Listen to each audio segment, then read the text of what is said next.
everybody, welcome to today's story time. We are reading the second book in the Universal series, A Locket of Love, and we're on chapter 7, Love Transformed. Are you ready? Molly listened as she heard her mum's car pull into the driveway and the car door close shut. Molly's dad made his way down the hallway just as Molly's mum opened the front door. Molly's mum stopped in her tracks, shocked to see Molly's dad standing there. "Where is she?" Molly's mum said quietly. Molly's dad nodded up the stairs. Molly's mum nodded in acknowledgement and made her way down the hallway into the kitchen. Molly listened up from upstairs and heard the whispers, but she was not able to make out what they were saying. Then she heard her dad. "Molly, could you come downstairs into the kitchen, please?" he called from the bottom of the stairs. Molly turned and scowled at the door. Why was he being nice all of a sudden? Molly thought suspiciously as she climbed down off the windowsill. As she passed her bed, she picked up the blanket she had taken to Nana O's. Her mum must have brought it in from the car earlier that morning. Wrapping it around her shoulders again, she opened the bedroom door and made her way down the stairs. As she reached the bottom, Molly stared at the front door. Something was different. Something felt off, maybe even odd.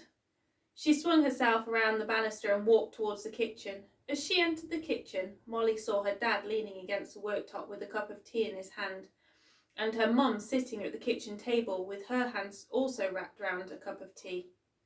They both looked at each other as Molly entered the kitchen.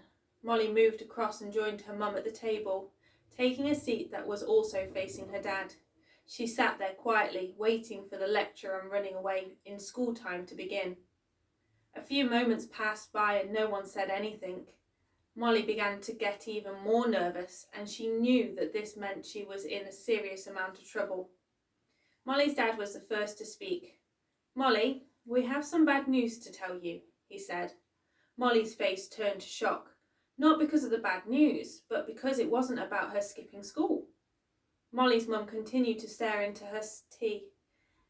"It's about Nana O," he continued. Molly leapt to her feet. "What's wrong? What's happened? Where is she?" Molly gasped. "Sit back down, Molly's mum said, starting to become aware of what was happening around her. Molly slowly lowered herself back into her seat. "This morning, after I dropped you off at school, I was at work when I received a call from the hospital explaining that Nana O had been taken into hospital and was on a ward. I went straight there, but when I reached the hospital, Nana O had already gone back to the stars," Molly's mum said faintly. Molly stared at the table and tried to process what she was hearing, listening to her mum's words becoming broken between the tears that she was trying to hold back. Molly looked up. "What time was this?" she asked. She watched the disbelief on their faces in the way she was reacting. "About 12:30, I guess, not long before I found you at the bus stop," Molly's dad replied, confused. Molly looked out in front of her as she continued to process everything that had happened earlier that day. Molly stared at her dad and, not saying a word, she suddenly sprang from her seat and disappeared upstairs. "Molly, what is it?" Molly's mum called in disbelief. They listened as they heard the thump of Molly's feet as she came back down the stairs, reappearing in the kitchen. Molly made her way back to the table, pulling the blanket back around her, as if it had fallen off when she had leapt from her seat. When she was settled again, Molly lifted the flower from her lap that she had received earlier on that day. Molly's mum squinted at the flower, then her eyes opened wide. "Where did you get that lily from?" she asked, not taking her eyes off the flower. "Well, you see, something really weird happened to me just before I went to the bus stop," Molly said eagerly. Molly's mum looked at Molly's dad, who just raised his eyebrows in response. Molly proceeded to tell them both of why she had left school earlier that morning. She told them about sitting down on the curb and receiving the flower from the stranger who told her to have a lovely day. Molly took a big gasp of air in as she had not taken a breath as the words poured out of her mouth. Molly's mum began to rub her forehead and then broke out into a smile. "I'd best put the kettle back on," Molly's dad said, making his way over to the sink. "What? I don't get it," Molly said, confused. "What am I missing?" she asked her mum. Molly's mum reached across and passed Molly's dad her empty cup for a refill, and then turned back to look at Molly. Well, it wouldn't be your Nana Roo if she hadn't have gone out with some kind of flair, she chuckled. Molly sat staring at her mum, none the wiser. Molly's mum recognised that look and began to explain. The lily flower was your Nana O's favourite flower, she said, shaking her head and still not quite believing the coincidence herself. And whenever she left somewhere, she would always wish the person a lovely day, because she believed love could never be lost, it could only transform. This meant that any moment in a day could transform into a lovely one, no matter what had happened previously. Molly's mum finished as a fresh cup of tea was placed in front of her. Molly sat there in awe, holding the flower up in front of her. Maybe that was her next lesson for you, Molly's mum said graciously. But how did she know? And how did she organise that the lady would find me and hand me the lily? Molly asked, now frowning at how crazy all this seemed, but having lived it herself, she knew that it definitely happened. Your Nana O understood some things about life that most of us tried not to remember, scared of what it might find out, I guess. Molly's dad stepped in, trying the best way he could to make sense of something that was beyond logic. I'm sure by now she will have told you the story about the man finding the locket. Well, there is more truth in that story than most of us accept. If your Nana O was here, she would be telling you that you were just having an experience of one of life's truths. He continued as he joined them both at the table. But I thought you hated Nana O telling me those stories, Molly said, looking from her mum to her dad and back again. Molly's dad looked down into his tea as he spoke. We didn't hate her telling you those stories. We found it hard to see you so optimistic about life. We love you dearly, but you reminded us how much we had forgotten, how much we live each of our days acting like the walking dead, he said, looking at Molly's mum. Silence descended. Well, maybe not all that has been lost. If love can transform, then maybe wisdom can too. We could always learn this stuff together, Molly said quietly as she swung her legs under the table, not quite knowing the reaction she would get. I think that would be a great idea, Molly's mum said, reaching across and taking hold of Molly's hand. We are just people too, she continued, and even grown-ups make mistakes. I'm sorry how we handled it so far, but let this be the start of a new chapter, Molly's mum said as a tear rolled down her cheek. I'd like that, Molly said, sliding off her chair and walking across to her mum, as she flung her arms around her neck and gave her a kiss. Do we have any pictures of Nana O? Molly asked, still hugging her mum. Yes, I believe so. On top of the wardrobe there are some photo albums, and I'm sure in one of them is the photo album of Nana O. Why do you ask? Molly's mum said, intrigued. Well, I thought it might be a good idea for us to all start on the same page, Molly said, wiggling from side to side. In the background they heard the doorbell ring. I'll get it, Molly's dad said, rising to his feet and making his way down the hallway to the front door.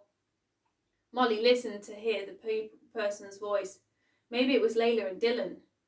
She listened as she heard the door open and heard instead an older male voice. Molly let out a sigh of disappointment. She continued to listen as she heard her dad close the front door. Molly's dad reappeared at the door holding a parcel. He reached across and handed it to Molly. It's addressed to you, he said, curious about what was inside. For me? That's weird. I haven't asked for anything. Molly took the parcel, placed it on the table and ripped off the cardboard to uncover a scrapbook. As Molly opened up the scrapbook, there was some writing on the first page. Molly began to read it aloud. Life only has one answer, yes. This means that whatever you are asking life, it says yes to it. If you are saying you haven't got something, then life is saying yes, you have. If you say it's on its way or you're going to have it, life says yes, you are. If things don't seem to be working out, then the key is to change the question. But most of all, if you don't reach your dreams or life moves in different directions, don't worry. The most important thing is not to give up on yourself. Have a lovely day. Signed, Nana O. Molly began to laugh, and each laugh caused her to laugh even more. Her mum and dad looked at each other, smiling. What's so funny? Molly's dad asked, Molly tried to form a sentence but ended up throwing her head back as the room echoed with her laughter. As the laughs began to fade, Molly looked at them both. "I was just thinking that we should create a memory book of all the things we have learned from Nana O and life. We can keep adding to it as we go. As I was thinking about this, like magic, this one arrives," Molly said as she flipped through the blank pages. "It looks like Nana O had the same idea," Molly's mum said as she ran her fingers over the cover of the book. "I'll go and fetch the photographs," she said as she got up from the table and made her way upstairs. "I'll go and get my coloured pens," Molly said, racing down the hallway and up the stairs to her school bag. She pulled out her pencil case and ran back into the kitchen, sliding along in her socks on the tiled floor, crashing into the kitchen table. Molly's mum reappeared in the doorway holding a photo album. Molly's mum and dad gathered either side of Molly, who was sitting in the middle. Molly reached across to the table and pulled the scrapbook closer and then took the photo album that her mum was still holding and placed it in front of her. As she turned the first page, there was a picture of Nana O outside the cottage. Molly felt a wave of sadness wash over her and sink deep into her heart. "I don't like the idea that she isn't there anymore, and that I will never see her again," Molly muttered, as tears began to well up. Molly's dad put his arms around her and kissed her on top of her head. "Like she said, love is not lost, but only transformed, and even though she is not physically around anymore, as we have experienced today, she is still very much a part of our lives," he said gently. "I guess," Molly replied, wiping away her tears. Molly continued on to the next page, and there laid a collage of photographs of Nana O with different people, some in exotic countries. "Nana O sure did like to travel," Molly said, amazed. She used to say that when her body could no longer handle the journeys, she would continue the journey through her imagination to new places, Molly's mum said as she smiled. Molly turned to the next page, and there, lying in the centre of the page, was a picture of Nana O holding a lily next to her heart. "I think we should use this one," Molly said as she began to take the photo out of the album. She turned it over, smeared the back of the picture with glue, and placed it on the front of the scrapbook. "I agree. That is the perfect choice," Molly's mum said as she admired the photograph. Molly opened up the scrapbook to the first page where Nana O had left her a message. She took the photograph of Nana O in front of her cottage from the photo album and stuck it in the bottom of the message. Molly looked at the page. "Do you think I'll ever be as that wise?" Molly asked. "I think you already are," Molly's dad replied as he admired the miracle sitting next to him. Molly turned to the next page in the scrapbook, which was blank. "I guess it's our turn to add to it," Molly's dad said, taking his arm away from Molly. "I think I have one to start us off with," Molly's mum said. As she flicked through the photograph album, she stopped at a photo of Nana O in her younger years. She was on a swing with her legs up in the air. She took the photograph and placed it in the scrapbook.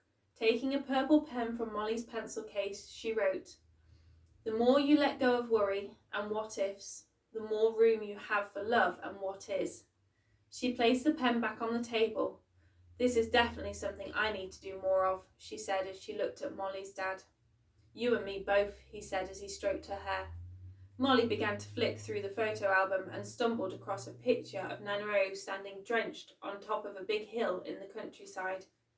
She peeled out the photograph and stuck it in the centre of the page of the scrapbook. She reached out to take a green pen out and began to write. "Don't fear the challenge, welcome the opportunity." "I guess it's my turn to add to the scrapbook," Molly's dad said as he turned to the next blank page. He picked up the photo album and brought it closer to him. He closed it up and whispered to the book, "Take me to the picture for me." The book parted slightly in his hands.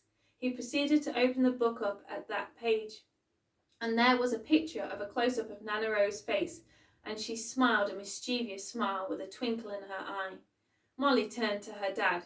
"What was that all about?" she said, flabbergasted. "You're not the only one who knows a trick or two," he said as he took the picture out and transferred it to the scrapbook.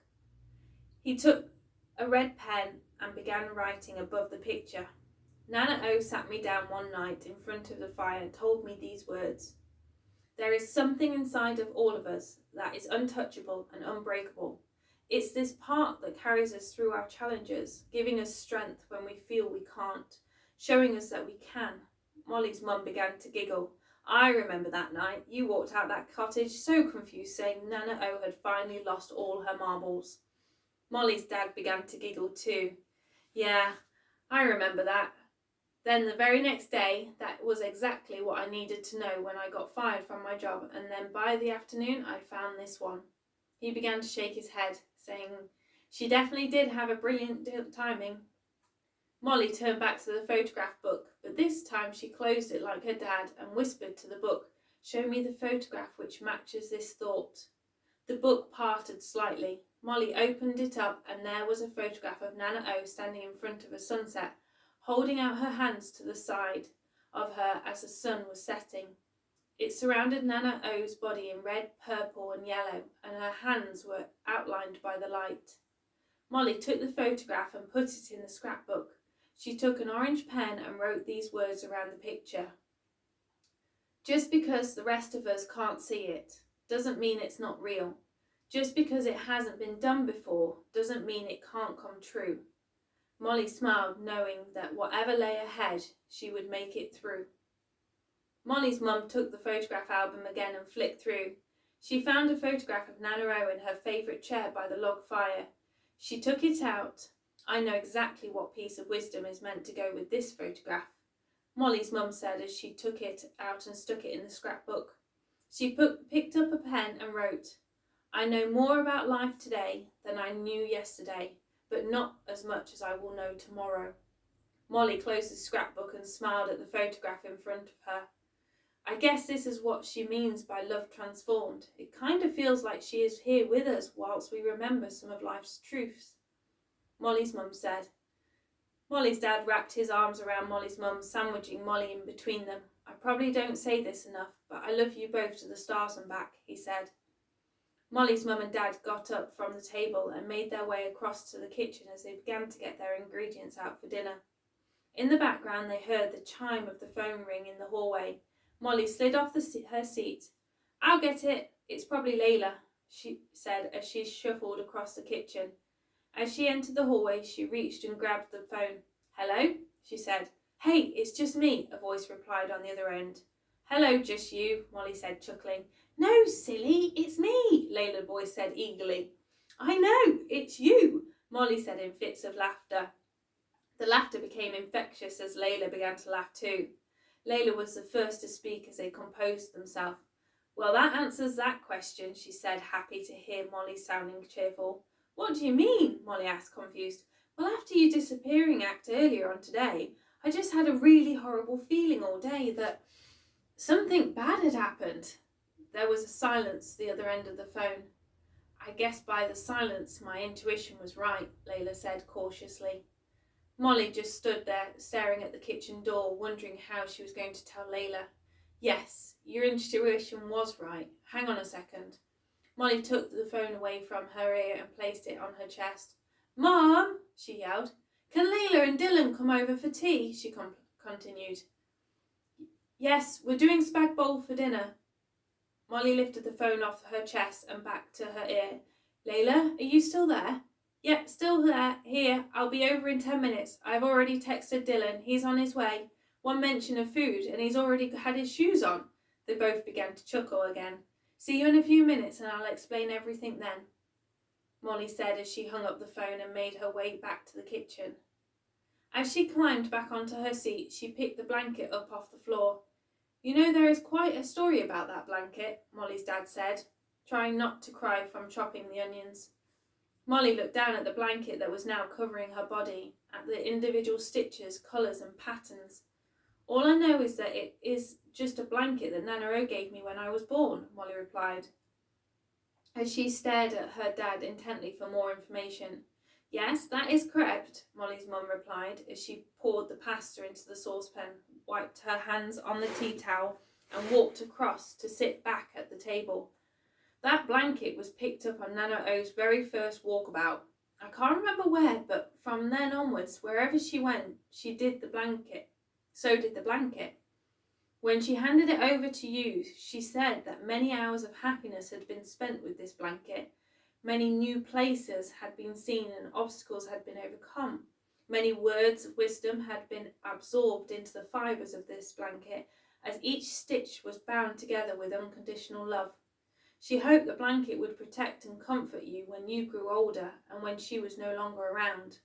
But most of all, she wanted it to be a reminder to you to not let other people's reactions distract you from your dreams, and to always follow your heart. Molly ran her fingers over the blanket, imagining what stories this blanket would tell if it could, what words it would say to her. She smiled as she pulled the blanket tight around her, feeling like she had a bubble of love protecting her. Molly's mum watched Molly digest the words and then, with a smile, got up and returned back to the cooking.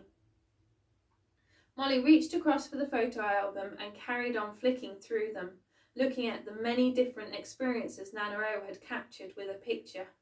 As she turned the last page of the book, there, at the very end, was a photograph of Nana O sitting on a blanket with mountains behind her in a deep conversation with someone. Molly took out the photograph and lifted it up. I wonder what they were saying to each other. She felt a shiver go up her body. As she turned it over to put some glue on the back, there was a message in Nana O's handwriting. If you haven't heard it today, that thing you always wanted to be, do and have, the answer is yes, you can. Molly began to play with the edge of the blanket in shock at what had just happened. Molly's dad was leaning against the kitchen worktop, staring at Molly's shocked look. He nudged Molly's mum in the side. She looked round to see what was happening as he pointed towards Molly sitting at the table, staring at the photograph in her hand. They both raised their eyebrows. So, are you going to let the rest of us in on the little miracle that has just happened? He said, folding his arms across his chest. Molly suddenly snapped out of her thoughts and looked across to her dad. Well, I was just thinking about the blanket, and if it could talk, what it would say. And then I found this photograph of Nana O sitting on the blanket, talking to someone with lots of wrinkles, Molly said, staring at the photograph a little closer. And then, when I went to stick it in the scrapbook, it already had the words written on it, in Nana O's handwriting, Molly said in disbelief. Molly's dad uncrossed his arms. What a coincidence. Well, what did it say? He asked inquisitively. If you haven't heard it today, that thing you always wanted to be, do and have, the answer is yes, you can, Molly repeated. Molly's dad stared out in front of him as he thought about the words. He took a deep breath in and let out a sigh. Molly's mum stopped stirring the sauce and stared in at her husband. She had never seen him look so peaceful before. They are definitely some wise words to live by, he began, and broke out into a beaming smile. It still amazes me, he said, shaking his head and trying to shuffle his thoughts around to form some sort of sentence. It's all connected, he said, turning and looking at Molly's mum. I mean, all of it.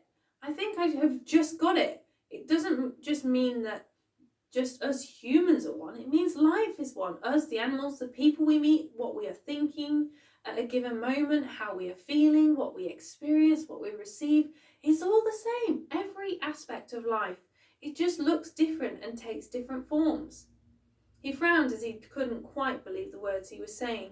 Molly shuffled in her seat, sitting up taller. She placed her hands clasped together on the table and looked firmly at her parents. Of course it is. We are all one. We are made out of the same basic ingredients, and we just choose which experiences make our future choices. But if we really listen, then we can always go back to the very core of ourselves and find one true direction, because we all have intuition. If you think about it, this means inner tuition, which helps us learn from our experiences and remember who we are, giving us guidance from the place we were originated from, Molly announced. The room was filled with silence as the three of them stood, not quite knowing how to react to the words of wisdom that had just filled the room. Molly's mum was the first to speak. I think we have a mini Nana O, she said, winking at Molly's dad. He began to beam whilst walking across to Molly and wrapping her in his arms, giving her a big squeeze. My miracle, that's what you are. The doorbell rang. That must be Layla and Dylan, Molly said, muffled by her dad's hug. He didn't move, but just kept on hugging her.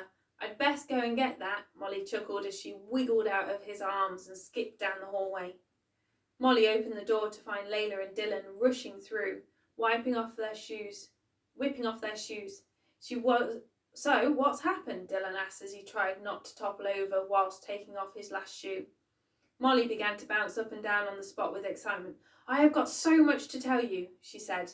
They hopped down the hallway back into the kitchen. Layla and Dylan followed on behind Molly, who rushed to the scrapbook.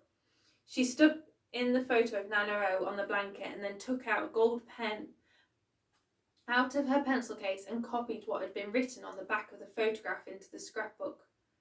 Layla and Dylan appeared at the kitchen door. Hi, you two, Molly's mum said. Hi, they said in unison. It smells delicious, Dylan said, licking his lips as his stomach rumbled. It will be ready in a few minutes, Molly's dad replied, as he took out the placemats and cutlery and began to set the table. Molly was soon joined at the table by Layla and Dylan, who stared at Molly, who was neatly writing in the scrapbook in front of her. What's that? Layla asked, turning her head to the side so the writing was no longer upside down. Is this something to do with what happened today? Dylan jumped in with the next question. Molly remained silent as she was in deep conversation, trying to write in her best handwriting.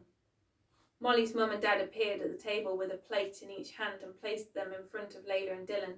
Thank you, they both said, no longer interested in the book but in the food in front of them. Molly's dad disappeared back into the kitchen to get his plate. Molly closed the scrapbook and moved to the place where her plate had been put. Molly's dad joined them as they sat around the table. Tuck in, Molly's mum gestured to Layla and Dylan. Dylan dived in, scooping up a large amount of pasta and trying to fit it all in his mouth at once. Would you like a shovel with that? Layla said, scowling at Dylan and his table manners. They all began to laugh apart from Layla, who didn't see what was so funny. So, spill the beans. What happened that you couldn't tell us over the phone? Layla asked, neatly twisting some pasta on her spoon in an effort to entice Dylan to do the same. Molly motioned her mouth, which was currently full of spaghetti bolognese, as she chewed quickly and swallowed her mouthful. Well, you know, after I had left you guys at school, Molly started. Don't you mean flat out run from us at school? Dylan said with a mouthful of food. He received another scowl from Layla. Molly smiled. Okay, maybe that too. A string of really weird things happened. Actually, come to think of it, today has been freakishly weird, but in a good way. Molly put down her knife and fork and began to tell Layla and Dylan of all the events that had happened that day, from the flower to Nana O dying and about the scrapbook. Everyone remained eating quietly, listening intently to what Molly was saying, trying to keep up as she spoke faster and faster, becoming more excited. When she reached the end of the day, everyone had eaten all their food and no one spoke. Molly glanced round, looking at the different expressions on the faces in front of her. She picked up her knife and fork and continued to eat her dinner. That's so unbelievably brilliant, Dylan pronounced, flailing his arms up in the air. Seriously, that is so incredible. Not the bit about Nana O dying, but the rest is utter genius. He did so. How did she do it? He said, leaning back in his chair in admiration. The whole room proceeded to erupt into laughter at Dylan's outburst. So, we're on the last chapter. We're on chapter 8, Looking to the Stars. I'll see you tomorrow.